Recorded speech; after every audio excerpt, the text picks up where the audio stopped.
Hello guys, मैं हूँ रुधिर। कैसे हैं आप लोग?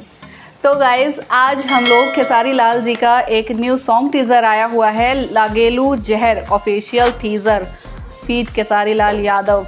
ओके तो यार चलो फिर ये सॉन्ग देखते हैं, मतलब टीज़र देखते हैं और देखेंगे कि आने वाले सॉन्ग्स में हमें क्या क्या देखने को मिलेगा। बिना कोन लड़ा वाला सुन के नू स्टार्ट करो अंदाज के बकचोदी से देखे लोग आँख फाड़ के अपना आँखी से चश्मा उतार के ऐसे का देखा करो तो का करी आँखिया खोब लिकारे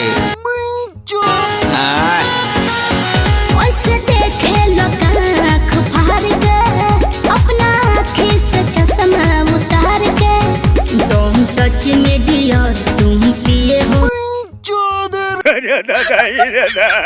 जवन जेवना तू खाला उहे हम हो खानी हो पहले तो रहनी लइका अब इतना बड़का लगाता है बहिनी सयानी हो हमके लागे बड़ी डर कुछ हो जाए अगर पापा छोड़ी है न कवनो कसर बड़का बाबू को लगिया चली आवाना यही के देखऊ है मांगोता हमरा से दिलावा हो।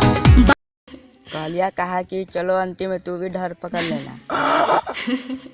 अब कुछ कहा था?